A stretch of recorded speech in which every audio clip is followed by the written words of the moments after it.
হ্যাঁ মা, ঠিক আছে, আমি সময় মতো পৌঁছে যাব। বলছি শোনো না, সামনের সপ্তাহে না আমার দাদার মেয়ের অন্নপ্রাশন আছে, এই জন্যই মা ফোন করেছিল। আচ্ছা, ওকে তো কিছু একটা গিফট দিতে হবে। কি আর গিফট দেবে? তোমার বাড়ির লোকরা ভালো নাটকও করতে পারে। নিজের মেয়ের বিয়েতে কিছু দিল না, আবার ঘটা করে নাতির জন্মদিন পালন করছে।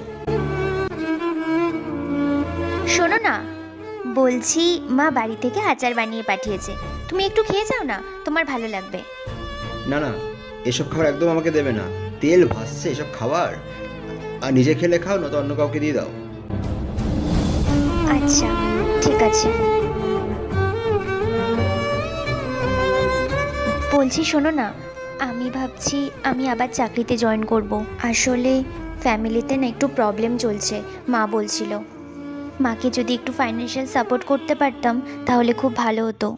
মানে, বিয়ের আগে আমার মা তোমার বাবাকে বলেছিল না যে বিয়ের পর কোনো চাকরি করা যাবে না? ঠিক আছে, পরিষ্কার ভাষায় বলো না যে তোমার বাপের বাড়িতে টাকার খুব দরকার, তাই তো?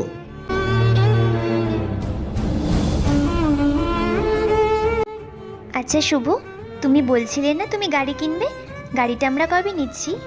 সত্যি? রিক্সায় চড়া মেয়েটা নাকি আবার গাড়ি চড়ার স্বপ্ন দেখছে। পয়সা দেখলে লোকে ঘৃণা করে, সত্যিকারে।